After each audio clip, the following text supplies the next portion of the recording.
Hello and welcome to another edition of Reality NSFW's coverage of Big Brother Celebrity 3. I am your host, Bobby Goodsby, joined as always by my awesome co-host, Mr. Brent Wolgamott. Brent, how are you? I'm doing well. Thank you very much for the wonderful open. I was actually watching the page because we had a little problem at the beginning where we were like, we went live and it said there was an error. So I was waiting to see, like, are we actually live or are we just like talking in the forest and there's no one around to hear us? You know what I mean? Right. But yes, but I can see we are live now. So that's good. Great to be here. The show, let me just be real right off the top, you guys. The show really sucks right now. I can't believe I'm rooting for some of the people I'm rooting for at this point. Like, I'm literally rooting for Todd Bridges, and I don't even know how that's possible. But it's here. Actually, I'm rooting for Misha number one. Then I think Todd Bridges, then Cynthia, then Lamar. Maybe Lamar and Cynthia are tied. Then Todrick at the bottom. A spoiler alert: Todrick ain't winning Big Brother. He ain't winning Big Brother. I'm just telling y'all, he could win every HOH from here on out. He ain't winning Big Brother. It's literally, is he going to, like, I'm rooting for him to make the final two just so they can all tear him a new asshole. That's literally where I'm at right now. I would be gutted if he doesn't make the final two because I need Todrick in the final two so that he can lose. He probably won't lose unanimously based on Carson. Carson, still is sucking his dick. I don't know, whatever. So Carson will probably give him a vote. Maybe Cynthia will. I don't know. Cynthia said something positive in the HOH competition about Todrick, where she was like, I was hoping this Todrick drink would be all nice and fabulous like Todrick is. I'm like, who are you talking about? What are you talking about? Like, these people are nuts. Like, that's the thing. You know what? This is the thing. Like, listening to Carson, this is just my big thoughts. We're going to talk about last week when with Shayna. We're going to talk about what's happening right now, but these are my big thoughts on what's happening right now. This is where the ranting is coming from, you guys, because we started the show and we were like, you know what? We don't care anymore that we don't really like this cast because they're invested. They're invested in the game. They're here to play. And that's what we fucking want. And we talked about that last week. We talked about the fact that it's all about whether or not they feel invested, whether or not they're here to play. That's all we care about, right? And now I feel like we've reached the part in the story where they don't really care. I don't really. And in fact, I don't. If Carson cared, he would have put up Todrick. Yeah. If Carson cared, he wouldn't have gotten hornswoggled like he did. The fact that he didn't even consider, Todrick made a deal with Todrick last week. And I'm talking about last week already, but he made a deal with him. But Carson said he didn't even need the deal. He wasn't going to put up Todrick anyway because of their relationship on the outside of the house. And he knows how important this is to Todrick. And I'm like, but he's actively going against you. What are you doing? Like, it's a one-way street. You can't have a one-way street in a tentative alliance like that he has, or relationship that he has with Todrick. So, that's the thing. We Cynthia, I'm just, again, I'm not, this is not our HAP. I'm not going to keep it spoiler free from you guys. The veto happened earlier today. You saw in the episode where they were like, there's hope because if Cynthia wins the veto, she can take down Carson and they can both be safe. Girl, sorry, it didn't happen. Cynthia didn't win the veto. Fucking Misha won the veto. She's going to keep the nominations the same, and Carson's going to be evicted on Friday night in a 2-hour episode. Is it another 2-hour episode? Someone in the chat, let me know if it's another 2-hour episode, because that will be terrible for y'all. See, thank God I don't have to watch it. I'm working on Friday night, so I can just fast forward through everything. Same. But y'all have to watch it on Friday and tell me if it was another 2-hour episode of what we know is going to happen, and Carson's going to go home. And Todd can't compete. So I wonder, let's see. So Cynthia's competing, Lamar is competing, and then Todrick and Misha are competing. Even in a crapshoot competition, I think you have to favor Misha and Todrick. Like, they're trying harder. You know what I mean? So absolutely. Yeah. I mean, like, literally at this point, I hope that Misha's smart enough to realize that taking Todrick to the end is her best bet. Like, I hope she realizes that. Because she'll win 8-1, 9-0. I forget with Catan not being here how many people are voting, but the point being, she'll win. And it's absolutely horrible what's happened. We had such a great with Carson, Cynthia on one side, Todrick and Misha on the other, Shayna, who we loved, in the middle, but she was more with Carson because she saved him with the veto. Kirkpatrick and her were with Carson and Cynthia, and somehow Carson used his HOH to get Shayna out. I don't even know how that happened. Actually, I know how it happened, but still, like, it's just boggling to me. Boggling. I don't even. Yeah. Those are my big thoughts right off the top. Okay, go ahead. Sorry. Yeah. So no, I completely agree with you. I found myself falling more and more in the corner of rooting for Carson, and now this week happens, and he's completely dead in the water. I was like, I have no one left to root for. So Carson was that person. He's winning competitions. He's trying to play the game. Let's go. I can't root for Todrick. I can't root for Misha. So I'm all in. And then this happens. But guess what? We saw this coming a mile away because they were brainwashed by Todrick last week. It absolutely blew my mind that they could feed into this BS that Todrick and Misha were feeding them about that Shayna was going against them the whole time, trying to get them out of the house, trying to get Carson out of the house. Yet she's the one who saved Carson from going home last week. She's the one who's always had his back, along with Chris Kirkpatrick, trying to protect them, winning these competitions to protect them. Yet she's the one that's actively trying to get Carson out. It blew my mind that they could even fathom that that's even a possibility when the person telling you this is the person that has straight up put you on the block back to back to back weeks or whatever it is. It blows my mind that they even think that, oh yeah, they wouldn't lie to us about this situation. They have to be telling the truth because she's playing both sides. Yeah, she's going to tell the other side that she's with them. Of course she's going to, because that's her playing the game. And that's where we fall. We find these situations where these people don't know the game. And this is where it's hard for the show to continue in the way it's going, because when these celebrities that don't know the game get in this house, they believe whatever's in front of them. They don't understand that there's a game being played and people can lie. Because guess what? In your normal everyday life, most of the time, people don't lie to you. I mean, maybe in Hollywood, maybe they should be used to this. But obviously, to these people, they're thinking that these friends, people they know outside the house, would not lie to them in the situation because they do not understand there's a game being played. And that's where I think that that's what hurts Celebrity Big Brother is they don't know the game. They believe their outside friends and don't understand that people are doing this to win a game. They think it's bigger than that. So yeah, I don't disagree with any of that. That's the thing. They're accepting everything at face value. And I listened to Maggie, I want to say it was, on the RHAP update. And she said that the reason she thinks that this whole thing with Shayna being the target and Cynthia, how it worked on Cynthia and everything, is because Cynthia felt stupid. And I thought that was a really great call. I do think that is the reason why it works, because you can handle a lot of things, but you don't want to go in there and look stupid. You don't want to go home and then listen to Twitter go, oh, I can't believe you bought so-and-so. Like, how could you not see that they were playing you the entire time? They're the big bad and you didn't even see it. And I do think that Cynthia fell a victim to that. Yeah. I also, my friend Aman Adwin on Twitter had the best response though, where his tweet was, "She used the veto on you, you fistful of dumbasses." Like, yeah, exactly. What more proof do you want? Like, she can't do anything else. And then she tells them that, and they still don't believe her. These are the people that put you on the block. Yeah, that was the worst. That was the worst thing for her, though, because then they were like, well, yeah, but you saved Carson because you wanted to keep this back and forth going, and you stabbed your own ally, Chris Kirkpatrick, in the back in doing so. Of course, she wasn't the one who put Chris Kirkpatrick up. Misha was. But still, nevertheless, that's what they said about her. And, when everybody's against you and it's you by yourself, it's got to be so hard. I had so much empathy for Shayna.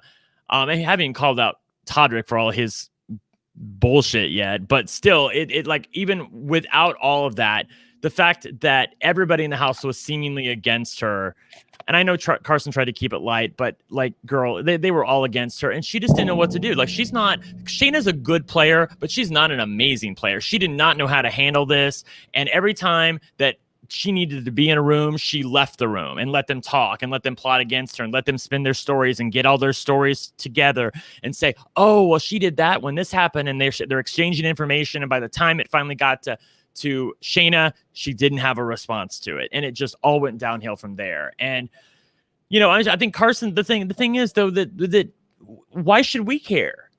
Because I don't think Carson cares. I think Carson is fine with Shayna leaving last week because it's just all a game, and whenever he goes home, he's fine with that. I did Celebrity Big Brother because I didn't have anything going on in January. That was what Carson said earlier this week. It's like, I did Celebrity Big Brother because I didn't have anything going on in January. So again, these people, they don't care, you guys. I wish they would just get 12, 13, 11, whatever the fuck, people who have any semblance of credibility as a famous person at all. And I'm talking like, been on a reality show once or twice. That would count for me. And get them in the house and let them play. That's what they need to do, is focus on that part, not the celebrity part. Because again, we didn't know who half these fucking people were in the beginning. So what does it care? What does it matter? Like, at least get people who want to play the game. I'm sure the producers know that they've really reached the worst part right now, where they don't have much of a story to tell anymore. It's just Misha and Todrick marching to the end, it really sucks to get there. I will say, I've never seen a player tank their own likability as much as Carson, because Carson was beloved. He was beloved, and we were like having such a good time with him. And yet when he targeted Shayna, it was just like stocks in 1929, honey. Like, it's just all down the tubes. And I will say this about Todrick too. Todrick believes now that he is the mastermind, that he is a Dan Giesling style player of what he was able to concoct to trick Cynthia and Carson into believing.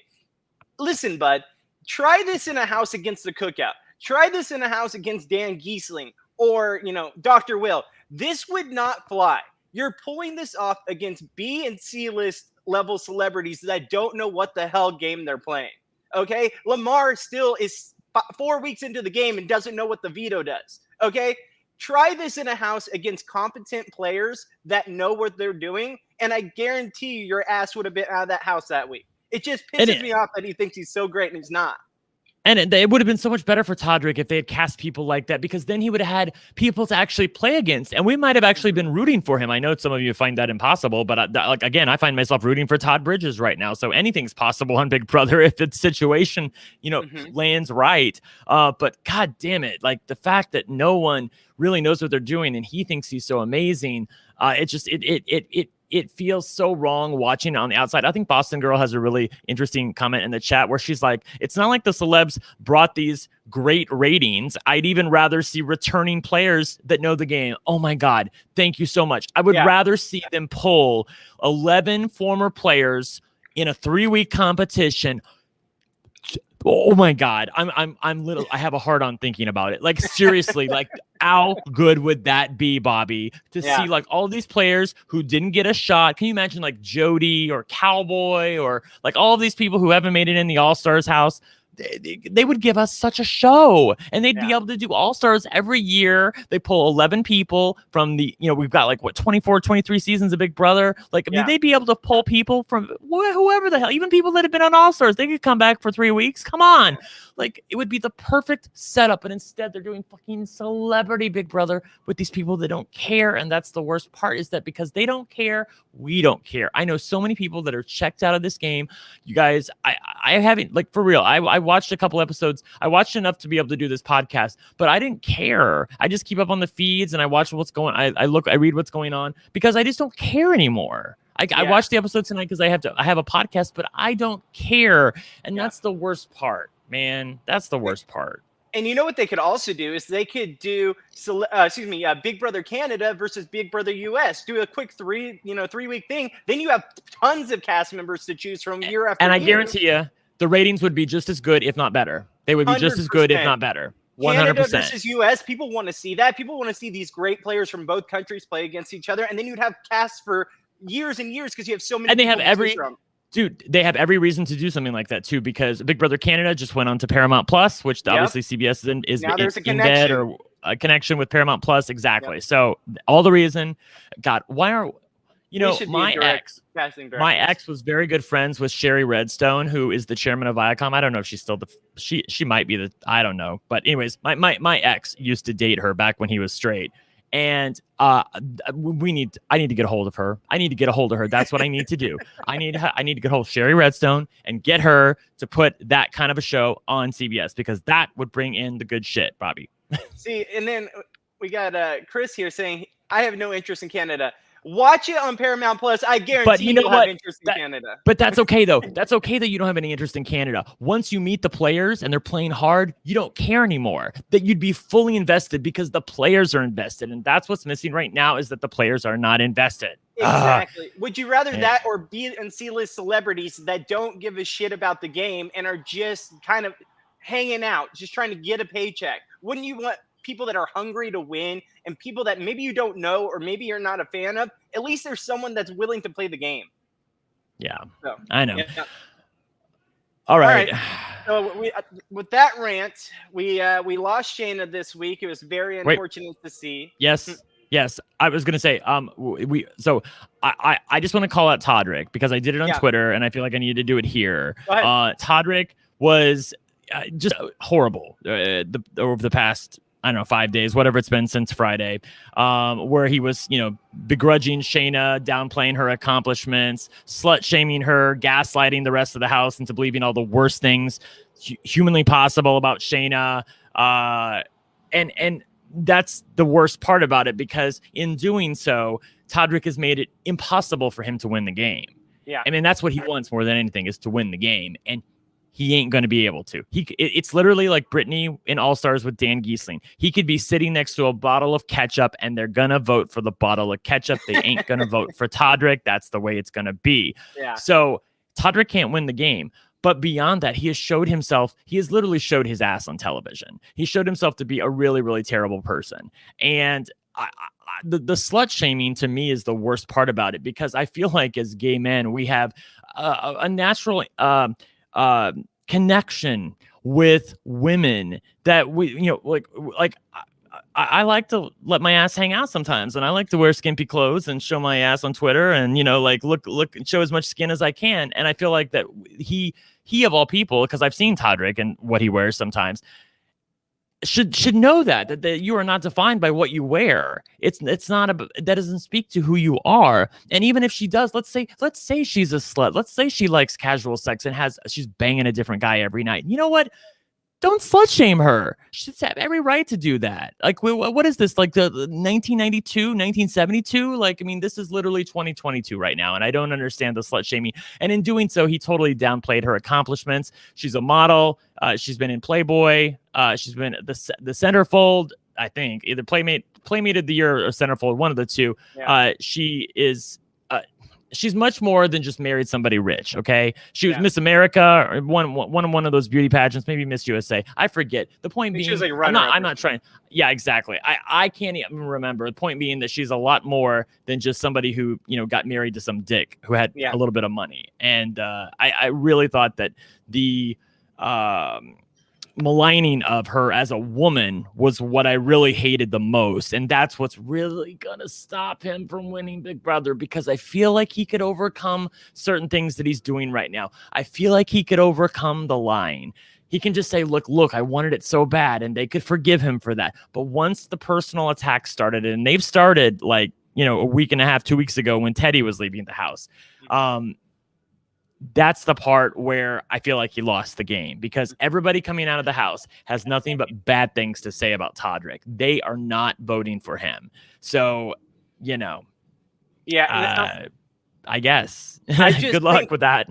I think with Todrick, another thing that he continues to forget is he's not playing the Big Brother US regular season. He continues to think, and we say this week after week, he's playing a game that's okay for Big Brother US, regular season, where the jury is, held off in sequester and can't really see what's been going on inside the house, can't see the things that you've been saying or doing behind their back unless they're getting it from another player. But even then, they can make up whatever they choose to believe. He's making those decisions and not understanding he's playing Big Brother Celebrity, where these celebrities leave the house. They go back and they rewatch everything that has happened, everything you've said. They look at Twitter. They look at social media. They say, okay, he slut-shamed me. Okay, he's talking crap behind my back. Okay, he lied about this and that. Dude, they see this. They're not blind. They're not going to just go home and go on with their life and not even pay attention to the show. They were on the show. They want to see what happens. They have to vote for a winner. So the fact that he continues to do that, I mean, except for maybe a couple, we'll see. But honestly, it really blows my mind that he doesn't understand that this is a game he's playing. Because even this week with Carson and with Cynthia, he lied to them about this whole Shayna thing. He straight up lied about basically how to get her out of the house. I know it was a great move on his part to do that and to get the target off of him and Misha, and it worked. But these people believed you because they're your friend outside this house, and they don't think that you're willing to make that kind of lie to win a game. They didn't think, they literally said it on the episode, they wouldn't do that. Todrick wouldn't do that to just win a game. Why would he do that? So he's got to be telling the truth. They're going to see that. They're going to go out of this house, and they're not going to vote for your ass because they straight up did what they were thinking you weren't capable of doing. And that's going to make sure. I would take him all day, every day.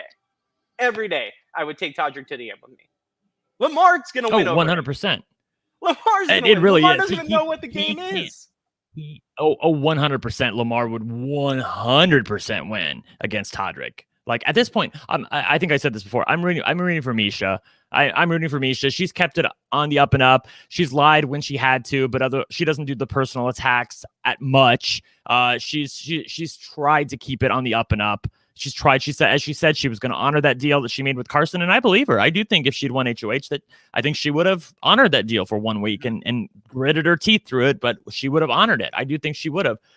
So I'm rooting for Misha at this point. You know, let's let a strong woman win Big Brother at this point. And if not, then give it to Todd, who seems like he cares, and then give it to Lamar. But you know, maybe Cynthia, but we're not giving it to Todrick. He ain't winning Big Brother. No, it's not happening. All right. So anything else you want to say about this this last week up to this point that we haven't got to talk about since the last time we were on air? No, I think we've covered pretty much everything about it. Yeah.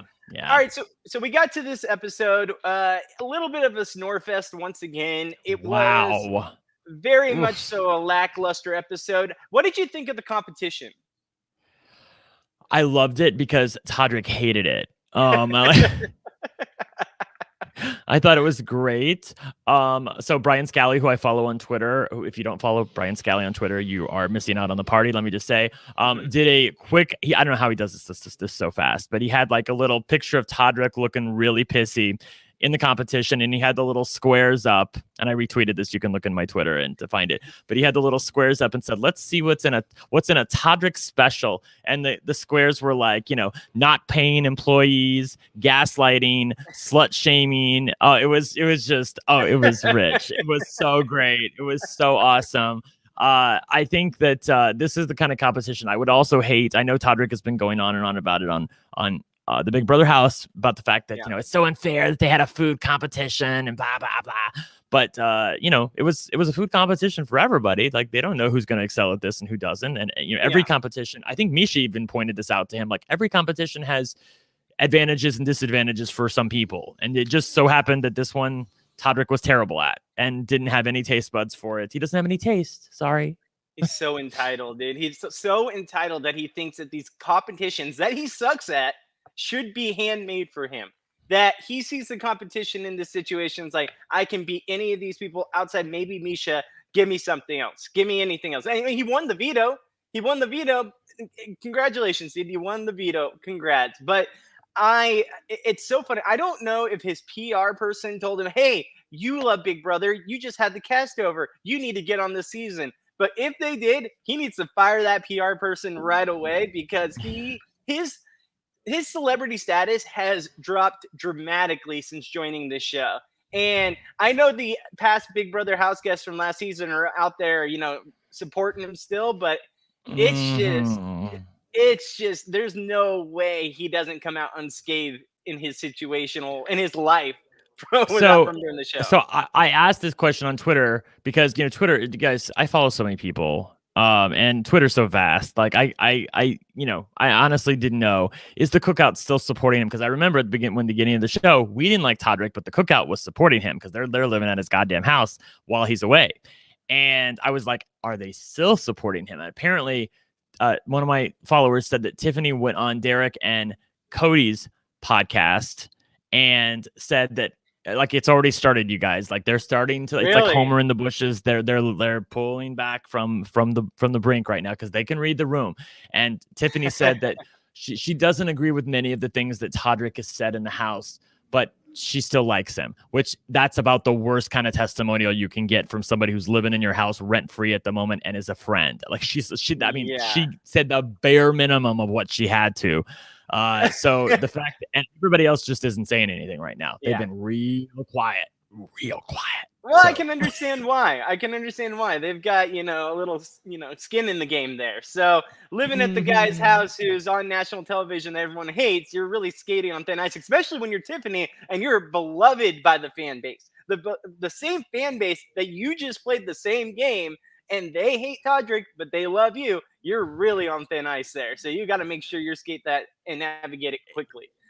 It really is. I don't envy her at all because you have your own brand, and again, it's like, well, what is that brand worth? Like, I don't know what that's worth to her, but it's got to be worth something outside the house. Like, it's got to be you. So many people follow you and people like you. Like, if she tweeted some endorsement of some product or something, I know that she could get some money for it. So, like, but people have to like you in order to want to buy it because you're Tiffany, and I'm just picking Tiffany because she's the person in the cookout that I like the best. But that's got to be worth something. And if you watch this and you say something positive about Todrick, your credibility is really going to tank. So the fact that they are not saying much right now does not surprise me. Yeah, it is still weird to me that they are still in his house. I mean, I'm not sure they've been there the entire time, Whatever. But it is very interesting. You know what? Right. As I've always said, it's nice work if you can get it. Like, they got rent free. They're living in a fabulous house in the middle of Beverly Hills. So congrats. Hey, good for them. They're just playing Big Brother all over again. Yeah. So I will say this: the competition. How dare Big Brother, slap all bartenders out there right in the face, because I would never make a drink like this, but I did laugh and chuckle at some of the drinks that they had. I mean, like putting horseradish in there and pickle juice and all the stuff. Oh, it just vegan fish juice. Yeah. When Todrick didn't even take a drink that one time because he was so far behind, I didn't blame him. I wouldn't have done it either. I didn't blame him either. I thought it was funny. I mean, we get to make fun of him for him being so entitled, but I kind of agreed with him at that point. Like, you aren't going to win, so why are you going to taste this? And he's just sitting there like, he's like this, and he's just looking at the drink like. And you could tell he was just scathing right then too. He was so mad. Oh yeah. And Todd over here, Todd just literally every drink nailing it, getting 100% correct, and just I love how every time they say he gets right, like, yes. Like, you would think the guy just won the Super Bowl or something. Like, this guy went nuts every single time. I thought it was just gonna be the first time. I was like, okay, good for him. Like, he got something correct. But you never see that on any season. Someone just every single time. Like, I thought he was gonna break the freaking stand down. He was gonna break the bar right there in front of him because he was so excited every time. But hey, you know what? Good for him. Todd goes on to win the competition. Oh, another thing, what did you think of the drink names, the cocktail names? Whatever. Like, they were like the bare minimum. The sleeper for Misha, like, I mean, whatever. Like, come on. Man. Yeah. What was the margarita? The La Margarita. Yeah, that one was good. I liked that one. Yeah, I agree with you, Chris, in the chat. His excitement was hysterical. That was the thing. From the first answer, he got the first answer right, and he started, and it was before Carson could even announce that he was correct. He was hooping and hollering at the fact that he got the answer correct. Yeah. So yeah, really, really cool. Yeah, and so we go on to see Todd win the competition. Anything else from the competition you want to go over? Nope. All right. Yeah. Yeah, no, we'll just move ahead because there really wasn't much to it. Todd just kicked the competition's ass. I think he got every question right. So now we have Todd as our head of household, and this is terrible for Carson and for Cynthia. We know that they had this agreement. Now, whether it be a situation that Misha and Todrick actually wanted to live up to, I believe they would have. But who knows if, a couple of days in, if they decide, hey, maybe we should take our shot now, maybe they would have retreated and backtracked on that deal. But this situation right here, you have Todd, who has actively been working with Misha and Todrick the entire game, what seems like the entire game, coming and winning this competition. You gotta think that they were completely done. They just knew that their goose was cooked. Really bad luck on their part. By the way, I'm hearing an echo all of a sudden from It's coming every time. It's only when I talk, but it's coming through your headphones. So I don't know if you can reset your headphones or Let's something try it. like that. But okay, so I'll keep talking while you. Yes. Yes. And I don't. Oh my God, that's even worse. I can hear myself. Okay. Wait, I'm trying to see if the chat. It was just because I had to. It's all good. It should be good now. Okay, cool. I think it is good. Yes, because I don't hear myself anymore. Yeah, okay. I mean, I don't hear the echo. Oh, thank God. Okay, cool. Much better. Much better. Sorry. Much better. Should have warned you. So, yeah. So we're back. Okay. So when Carson realized that Todd was probably going to win this competition, I thought it was hilarious because he's like, wow, I covered myself everywhere I thought I needed to cover myself. And now he's going to win, like literally out of nowhere. He's been on his ass the entire time, and now he's going to win something. I thought it was really great. It was a lot of fun. I mean, I know it's going to target Todrick, or not Todrick, Carson here, and Carson's going to go on the block and probably go home. But honestly, I don't care anymore. Like, honestly, if this had been last week and Todd had won, I'd have been gutted.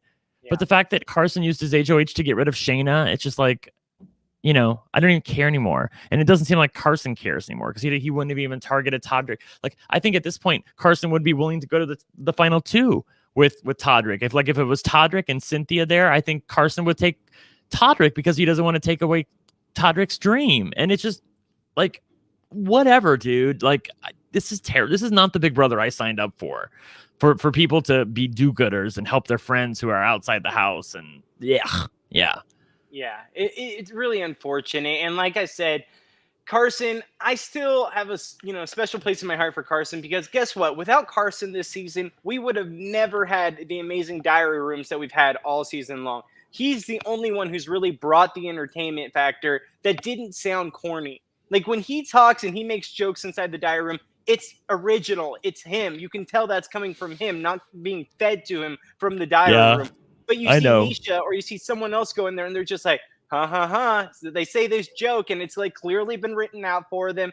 They would have never thought of this. And it just comes out just phony. But when Carson does it, it's passionate. It's funny. It's hilarious. I love Carson. And I understand he lost a lot of stock this week. But who else am I going to root for? Who else am I going to put all my eggs in one basket for? I had to do it for Carson, and I know it's probably going to be all for naught, but I still have a special place in my heart for Carson. So, it's unfortunate. Chris Wiener has a great comment in the chat where they say that Carson is not a bad person. He's a simpleton with quick wit. And I think that really sums it up. Like, he's not a bad person. Like, I know that he backstabbed Shayna, but he basically got the wool pulled over his eyes because Cynthia completely bought it hook, line, and sinker. And she's a freaking idiot too. But like, let's call it like they're not like Carson and Cynthia are not bad people. They just don't know how to play Big Brother. They got a fast one pulled on them. And even when Shayna was evicted and they were like, oh, we made the right decision because based on that behavior, which I don't even know what she did except for tell Todrick she was going to make sure the jury didn't vote against him. Like, did she do anything else that I didn't see? I forget. But whatever. Like they're good people who don't know how to play Big Brother. They're literally clueless. Cynthia is clueless. Girl, bye. Shayna was spot on saying Cynthia's clueless. Do your research before you agree to do. She ain't lying. When Shayna spoke to the cameras and was like, thanks, Kirkpatrick, for suggesting that we save these two idiots. Like, she was mad at Chris for talking her into saving these two idiots, and then they went and backstabbed her. Like, One thing I do want to bring up is when Shayna was going out of the house, how she yelled at Todrick saying, I'm going to make sure I poison the jury against you, or whatever it was she said. I love that. I loved Shayna so much in that moment. We love that. Oh, that was I see her on, perfect. I see her on, she's done a couple interviews. She did one with Sharon Tharp, and she's back on social media. I'm glad that she knows how much we love her because in everything that she was thinking and the way she was thinking about the game and what reality was, because you saw with Kirkpatrick, like when he left the house, he was still believing Todrick. And then it wasn't until he got into the real world that he understood, oh no, like Todrick was actually playing the victim and is lying to me. And actually I was okay. Like I didn't do anything wrong. Like you get your head spun around in there. By the way, while I'm thinking about this, one thing I wanted to call out Todrick for is and I don't really want to speak to this too much, but I want to point it out because I don't feel like it's my place as a white man to speak about this. But I have noticed other black followers of mine on Twitter who are talking about the fact that Todrick seems to be black when it's appropriate for him to be so, or when it's convenient for him to be so, and he's not black and uses black caricatures in his acts when it's convenient for him to make a buck or get clicks or whatever. And that's not really my place to speak about that, but I do think that it speaks to the overall sentiment about how people feel about Todrick leaving the house, because they don't feel like he's authentic. They feel like the thing that I see over and over from people who come out of the house is they think that Todrick is a victim. He is making victim noises. It's like Cody from Big Brother. Was it Big Brother 19? Yeah, Big Brother 19 all over again. Cody and Jessica making victim noises again, and it's just not cool. It's not cool when it's not authentic, and it's not authentic. So that's all I got to say about that. So Corey Brunson asks, Brent, who deserves a drink thrown in their face more, Carson for being stupid or Todrick for being a horrible person? I would say Carson for being stupid, because you can't help horrible. Like, he's still going to be horrible even after throws a drink in your face.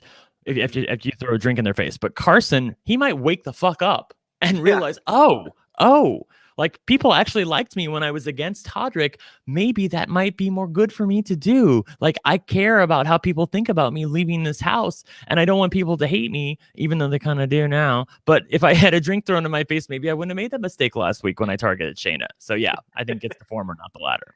All right, guys. So before we get further into this episode and break everything down and hopefully talk a little bit more about what we think is going to happen in the future, we need to get to our sponsors real quick, and we'll be right back after this break. Lucy Nicotine is a company founded by Caltech scientists and former smokers looking for a better and cleaner nicotine alternative. Finally, tobacco alternatives that don't suck. Researched and developed for 3 years to be made for people, not patients. Lucy has created a nicotine gum with 4 milligrams of nicotine that comes in 3 flavors: wintergreen, cinnamon, and pomegranate. Lucy also has a lozenge with 4 milligrams of nicotine in cherry ice flavor. Each and every flavor actually tastes great, and it's convenient and discreet. Products can be enjoyed anywhere, on flights, at work, on the go, or even in the gym. I am so happy that Lucy is sponsoring us. Ever since they came on board, I have gotten no less than 5 of my friends transitioned over to Lucy and put their cigarettes down. They like the gum. I'm used to seeing the packages all around. This stuff is great, and it's really helping people make much healthier choices. So get on board and join the Lucy movement. Hey, it's 2021. Get rid of your cigarettes, unplug your vape, throw out your dip, and get some Lucy nicotine gum or lozenges. This is the real deal. A subscription to Lucy comes directly to your door each month. It's so simple that you don't even have to leave your house because Lucy has delivery down. Reality NSFW listeners, go to lucy.co and use promo code SURVIVOR to get 20% off all products, including gum or lozenges. That's lucy.co and use promo code SURVIVOR at checkout. Also, I have to give this disclaimer. Warning, this product contains nicotine derived from tobacco. Nicotine is an addictive chemical.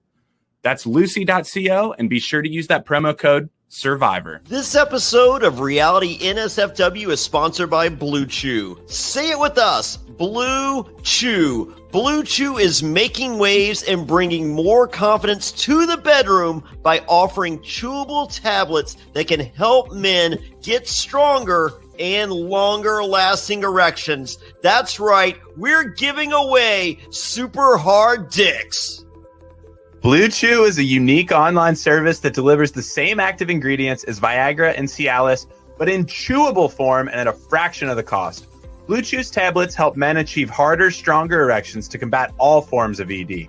Blue Chew is an online prescription service, so no visits to the doctor offices, no awkward conversations, and no waiting in line at the pharmacy. And it ships right to your door in a discreet package. The process is simple. Sign up at BlueChew.com, consult with one of their licensed medical providers, and once you're approved, you'll receive your prescription within days. And the best part, it's all done online. Blue Chew's licensed medical providers work with you to find the right ingredient and strength for your prescription. Don't like swallowing pills? No problem here. Blue Chew's sildenafil and tadalafil tablets are chewable. Blue Chew's tablets are made in the USA, and they prepare and ship direct so it's cheaper than a pharmacy. Hey, if you're looking to give that immunity idol to someone, or you don't want to be voted out of a crater, don't worry, Blue Chew's got you covered. So if you could benefit from extra confidence when it's time to perform, visit BlueChew.com for more details and important safety information. And we've got a special deal for our listeners. Try Blue Chew free when you use promo code SURVIVOR at checkout. Just pay $5 shipping. That's Blue Chew, BlueChew.com, promo code SURVIVOR to receive your first month free. And we thank Blue Chew for sponsoring the podcast. We're all trying to eat better, but healthy breakfast doesn't have to be boring. Magic Spoon has the amazing flavors you love, but without all the bad stuff. And it's amazing as a midnight snack right before bed. 0 grams of sugar, 13 to 14 grams of protein, and only 4 net grams of carbs in each serving. That's only 140 calories per serving. It's keto-friendly, gluten-free, grain-free, soy-free, and low-carb. And build your own box. Available flavors to build your very own custom bundle are cocoa, fruity, frosted, peanut butter, blueberry, cinnamon, cookies and cream, and my favorite, maple waffle. Now, Magic Spoon recently brought back their 2 super popular flavors, cookies and cream and maple waffle. Thank goodness. But they're back permanently. And when these flavors were first introduced for a limited time, they sold out extremely quickly. Now, I'm here to let you know you can get them again or try them for the first time. Why? Because they're delicious and indulgent. Johnny, Magic Spoon has so many great flavors that I really enjoy, and even my kids enjoy them. We have the cocoa, fruity frosted, peanut butter. All these are really great combinations. They enjoy waking up in the morning and getting some Magic Spoon right off to start their day great before they head off to school. I think everybody listening should give Magic Spoon a try, or if you've tried them already, it's time to reorder. Let's get you some more Magic Spoon and get your day started right. Hey, when I finish a podcast late at night, the first thing I'm thinking is not sleep. It's let me grab a delicious bowl of Magic Spoon before I go to bed. So go to magicspoon.com/survivor to grab a custom bundle of cereal and try it today. And be sure to use our promo code SURVIVOR at checkout to save $5 off your order. And Magic Spoon is so confident in their product, it's backed with a 100% happiness guarantee. So if you don't like it for any reason, they'll refund your money, no questions asked. Remember to get your next delicious bowl of guilt-free cereal at magicspoon.com/survivor and use the code SURVIVOR to save $5 off. Thank you, Magic Spoon, for sponsoring this podcast. All right, guys, we are back. And if you are with us on YouTube or watching after the fact, please hit the like button. We would appreciate it. It would help us on the channel and help Johnny keep us around a little bit longer, because then he sees what we bring to the table. So Okay, let me just say 2 things. Let me because let's talk ahead. about it, because we're all here listening to these goddamn advertisements. Okay, I think that I'm just going to point this out to Fair Play and the sponsors who I love. But I think less is more sometimes. Less is more, dear. Some of these tend to really go on. And maybe it's just me, but I feel like they could be 30 seconds shorter. Because I just I'm literally here like going like, come on, let's go. Like, I mean, like this is supposed to be a 1-hour podcast, and like we're approaching, we only got 15 minutes left.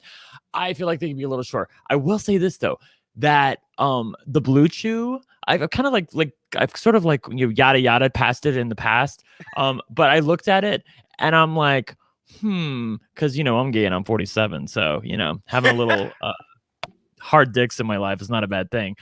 So I might actually order it and use the promo code. I think it was it was bluechew.com/ and the promo code was Survivor. So I'm not dissing them nowhere, man. I'm just saying, look, I'm giving them a little advice. I think that it could be a little bit, I think they could be a little shorter. That's all. Yes. I have to get more, because when you're too long, you irritate people and they're like, fuck this shit. And they don't want to listen no more and they just tune it out. But if you have like a good 30-second, ad, I feel like then people are like, ooh, that was cool, So Yeah, There you go. And I think SL Walling has the same thing, or says a good point. On other podcasts, they're the same length. They've just broken up. I think that's the majority of it. I think, if we could have the same Okay. amount, just a little less, time. But yes, no, sorry, you got me all off center on that one. That was hilarious. The Blue Chew really threw me off guard. Blue right, Chew. so- Well, Fair Play put that in there. I think he used to have like he used to bring my name up, didn't he? Like he used to say, "Hey Brent, we're bringing in super hard dicks." Like that. Yeah. That was the thing. Am I missing that? That used to be there. I know it used to be there. I guess he was just So playing for yeah, you. like super hard dicks is not a bad thing, you guys. It's just not. Like Oh my yeah. God. You kill me. It's just not. All right, so I do want to open up for a few questions because on this episode there wasn't a lot there, but we had some questions from the chat. Tracy Burke says, do you want to talk about how Todd wants Lamb to win HOH and non-Todrick and Misha when Todd is the HOH this week? I mean, I read this because I wasn't watching. I read this on BB Updates at the time, and I literally lost my shit. Like, you're literally HOH now, you fucking idiot. You could have done the same thing like 2 days ago. Like, literally like 2 days ago. Like, what the fuck? You could have nominated Todrick and Misha. What are you doing?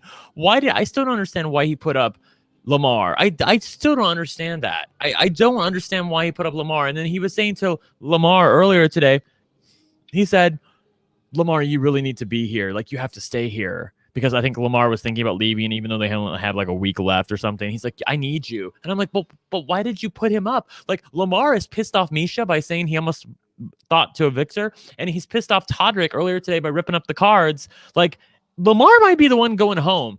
Yeah. Todrick obviously has an affinity for Carson, at least on some level, where Carson has, and he knows Carson has an affinity for him. I could see a scenario on Friday.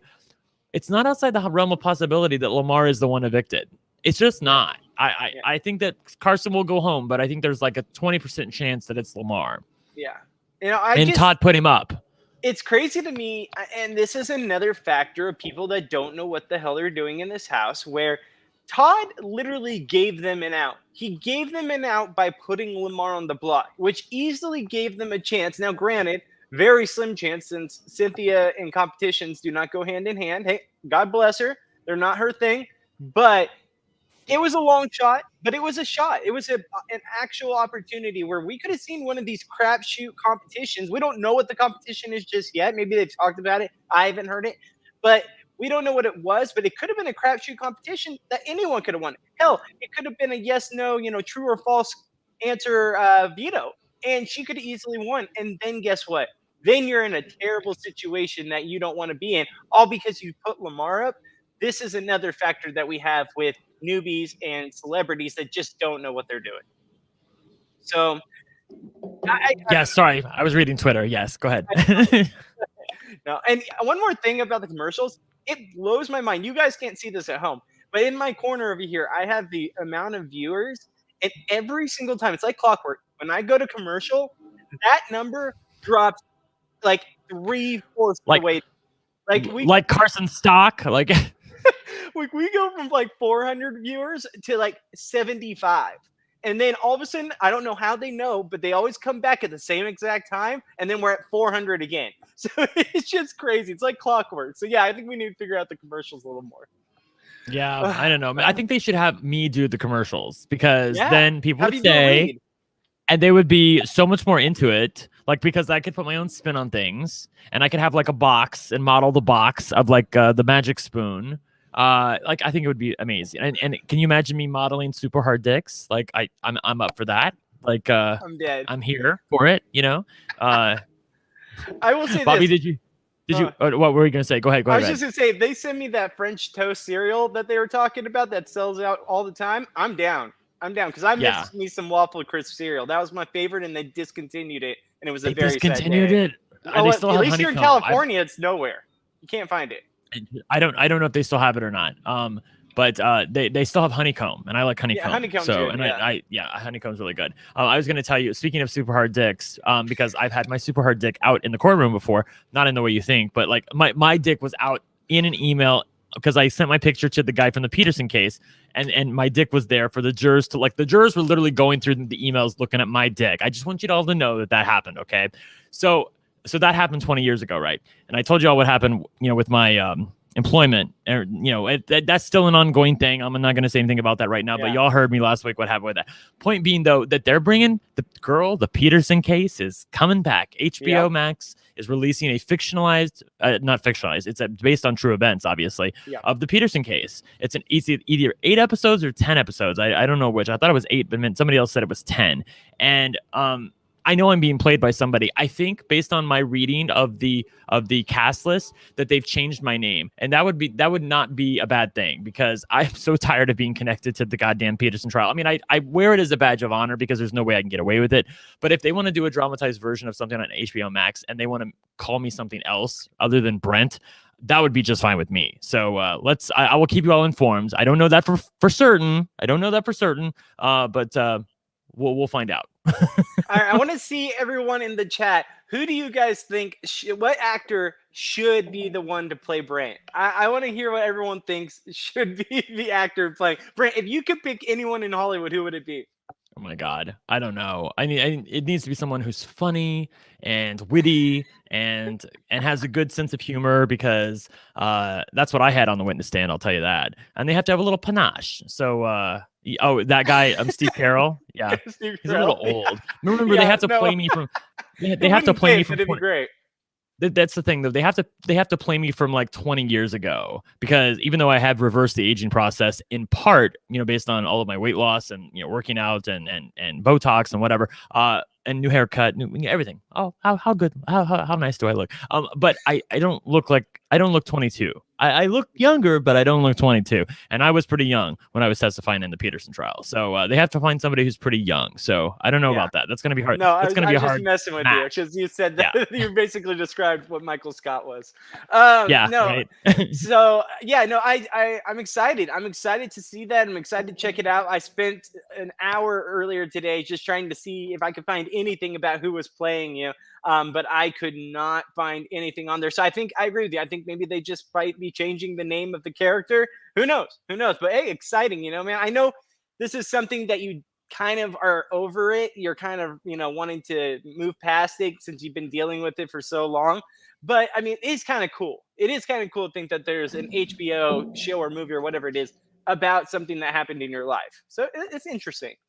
Crazy. I mean, and I have the original footage of me testifying, obviously, it's crazy. It happened.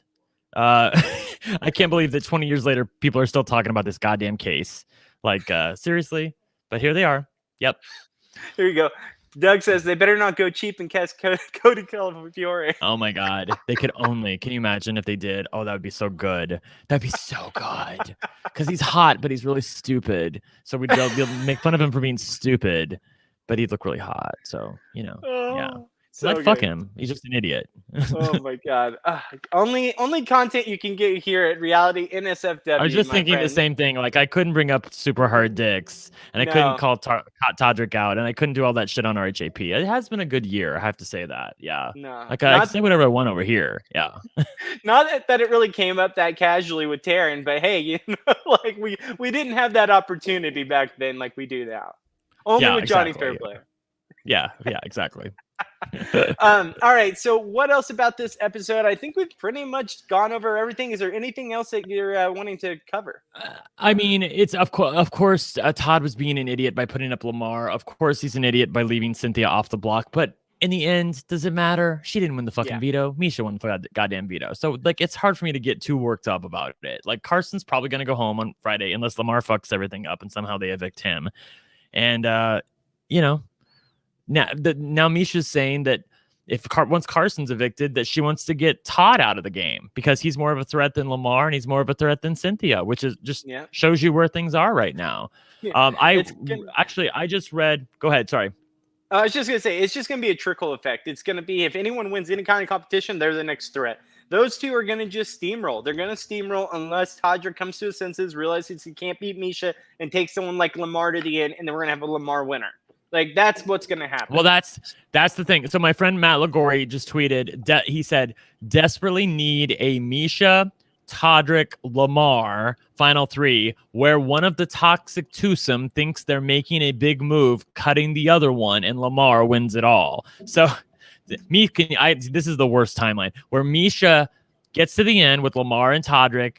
She cuts Todrick, not realizing she needs to go to the end with Todrick to win. If she goes to the end with Todrick, it's like a slam dunk for her to win. But instead, she cuts Todrick, denying us Todrick getting railed in the final 2, and also handing the game to Lamar. Like that is the worst timeline, and I really hope that doesn't happen. Although then Lamar wins the game, so whatever. Who cares? And then Lamar still doesn't understand. Wait, what did I win?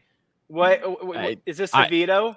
This is Celebrity Big Brother at its worst. We were so spoiled last year. We were so spoiled last year in the first year where people played so fucking hard. Do you guys remember when Omarosa won HOH during the double eviction and targeted Ross? Like, oh my God, that was so good. They were so invested last year. Tamar and oh God, the track star. What was her name? Lolo Jones. Lolo Jones. I was going to say Leona, and I knew that wasn't right. Lolo Jones. They're so invested in the game. Even that girl, the girl who was the wrestler, or wasn't there a wrestler? The black girl who was a wrestler, or maybe she was a dancer. She was in with them. She was in with that threesome. Tamar, Lolo, and the last one. Who was the girl? You guys help me. What was her name? Help, because I won't be with able Ricky. to do it. With Ricky. Oh, well, the chat can help, but she was fun. Like, these people were. Oh, Eva Marie. Yes, thank you, Corey. Eva Marie. There you go. Yes. They were all so invested in the game, and look at we got so spoiled, you guys, so spoiled, and look what we got now. Oh God. I know. It's unfortunate, but for all those bitching and complaining from behind their screens, like, I understand, I get your frustration, but you guys gotta also realize having this is still better than nothing.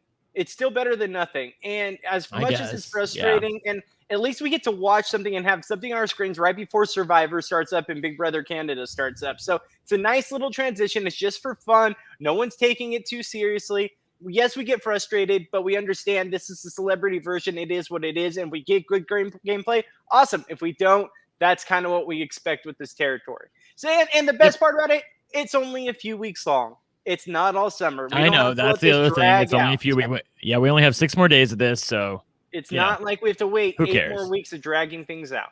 So I'm down. Besides that, Brent, is there anything else you want to go over about inside the house, outside the house? Anything going on with you? I think nothing. So number 1, next time you guys see me, I'm gonna have a little scar right here. So this little sunspot, I'm having it removed. I'm having my boyfriend's laughing at me because he's like, it's just part of you. Why don't you just leave it? Like, it's part of who you are. And I'm like, yeah, but I don't really like that being there. Like, I want it to look normal, like this, so it's my little sunspot right there. So it's a procedure I'm gonna have done next Wednesday. So I'm sure I'm gonna have like little dots right there. It's a plasma pen. There's a name for it. It's called Subnovi. That's the name of it. Subnovi plasma pen. Anyway, it's gonna create a new layer of skin right there and hopefully get rid of that. So that's happening. And after this podcast, I'm probably gonna get some super hard dick and get railed over the bed. So what are you doing, Bobby? Not that. I'm going to put my 1-year-old to bed and probably read her bedtime story. So talk about polar opposite nights here. You got a kid. But we might end up still both watching the Olympics when it's all said and done. So, while we're here, yes, I know you I'm a huge skating fan, so I'll tell you guys my opinion on the skating and what's happening.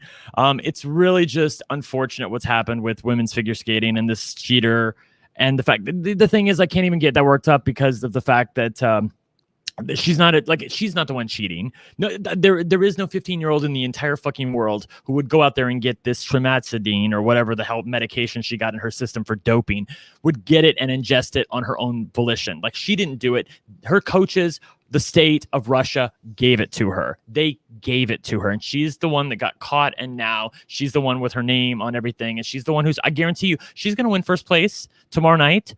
She ain't gonna get that gold medal. They're not holding a medal ceremony. I guarantee you. In the end, once the Court of Arbitration for Sport rules on her case, like 3 months from now, she ain't going to get that gold medal. So it's all about if whoever gets second place tomorrow, that's the person who's going to win the gold medal. But by then we don't care. So, anyway, it's just really unfortunate what's happening to my sports. And I say that as someone who doesn't skate, but is a lifelong fan of figure skating to the point where I almost started my own figure skating podcast because I love figure skating so much. And I understand all the nuts and bolts of it and everything. Excuse me. But that's the thing, Doug. It's not the IOC that's the problem. It's the Court of Arbitration for Sport. The IOC wanted Valieva out, but the Court of Arbitration for Sport ruled that she had to be allowed to compete. So the IOC is doing the best it can do, and it's not holding any medal ceremonies. And I was kind of hoping that when there was no medal ceremonies, that the ROC, the Russian Olympic Committee, would pull Valieva out of the competition so that there could be medal ceremonies. But no, she's still competing. So whatever. Who cares? Yeah. I don't even care. Yeah. At least Nathan Chin looked great. That's all I really know. So I was very glad he got his gold medal. Yes, Nathan Chen was fabulous. Jason Brown was fabulous. Watch it. I mean, I don't know a single thing about ice skating, but watching him, I was like, damn, this guy is awesome. And it was USA, so I always have USA. But Shaun White, however, I was very, very sad to see he got 4th place on his final run. But hey, come on, it was awesome. Hey, still love the guy. Oh, and here's the baby. Yeah. Everyone who was asking. Hey, this is Penelope. Yes. She just wanted to say hi. Hey, Penelope. Go to bed. Yeah. Go to bed. I was not sad for Shaun White because he has 3 gold medals to keep him warm at night. So no, I wasn't that sad. Yeah, exactly. No, okay. I mean, I get that, but at the same time, I actually know Shaun White. I've actually met him multiple times. My dad was a pro skater, so for me, it was just really, really heartbreaking that he didn't at least medal on his last run. But hey, you know what? Good for him. He's going out just such a champion and really the GOAT of the sport. All right. So lastly, the one other thing we did want to bring up, and we're really, it's really sad to bring up some bad news. Thank you. Yes. Actually, sorry, we were gonna go ahead. Yeah. Go ahead. Sorry. Yes. No, I didn't want to forget about this because it sucks because this is the second week in a row now that we have brought up a situation where we saw someone, a fellow podcaster or a fellow person that worked in the industry with us, Daquan from Rob Has a Podcast. Some of you may know him. He was in charge of the Discord for Rob Has a Podcast. He was active. He was such a good guy. It's so funny because one thing I can say about him is he liked to have this rivalry with me ever since we played Sequester.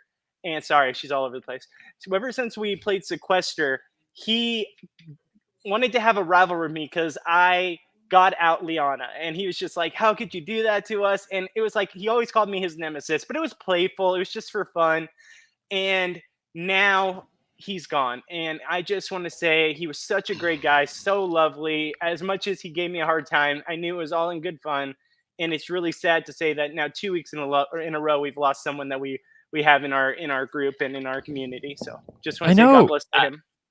Dude, absolutely crazy. The thing about being in this community is that you're surrounded by so many young people, and to lose 2 people in back-to-back weeks in this community is really, really rare. Obviously we lost our friend and former podcaster on this network, Karen Eisenberg, last week. And then for Daquan Wizard, he's Daquan Wizard, or was Daquan Wizard. You can still find his Twitter. For him to be no longer here is just so heartbreaking. Daquan was really, really awesome. He's very active in the Terran Twitch group. Daquan gave me so many GIFs of myself when I was on Sequester. He was literally living it with me when I was on Sequester, to the point where I felt bad when I got eliminated ultimately, because he was kind of sad that I was actually really sad that I was gone. I can't believe that he's not here anymore. That just sucks, man. Yeah, it really crazy. Sucked. And you got one life to live, and you better make it a good one. And he was such a big part of this community. Anytime you'd go into someone's Puya's Twitch or Terran's Twitch, he was always there. He was always active. I thought I was a big fan. This guy would have beat me in anything when it comes to the community.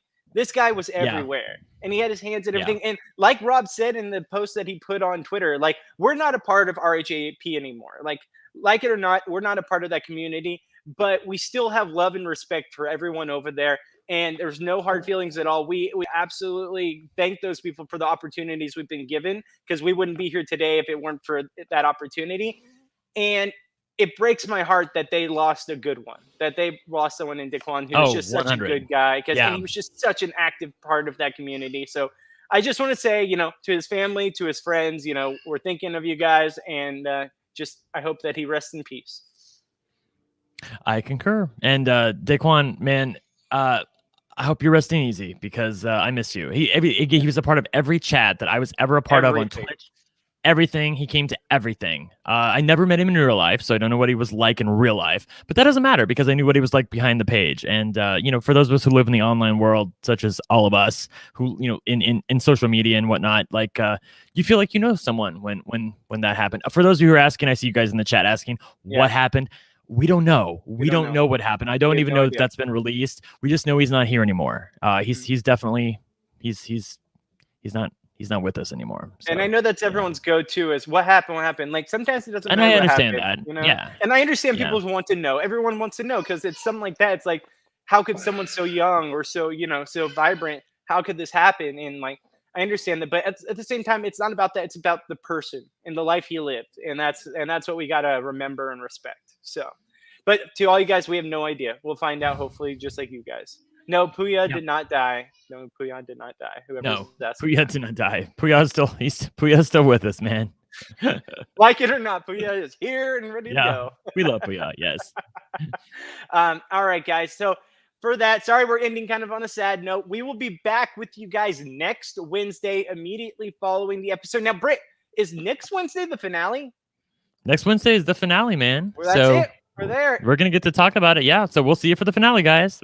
We'll see you for the finale. See, just like that, the season's over, and you know what? We don't have to worry about this anymore. We can move on to Big Brother Canada. So this is what's happening. So because they didn't say anything about the double, so I guess it's not going to be a double. So we're gonna go from 6 to 5 on Friday. Then from Friday to Monday, we go from 5 to 4, and then with 4 people in the house left on finale night, I guess they're just going to end the Monday episode with the eviction, and then they're going to live in the house for 2 days, and they're going to compete for HOH as a foursome on Wednesday night, like they always do. They could always do an HOH from Monday to Wednesday, and evict someone at the beginning of Wednesday's episode, and then do a regular HOH like we like with Final 3. But I don't think they're going to do that. I think it's going to be a Final 4 HOH, which I hate because that gives us the possibility that Todrick and Misha won't be there.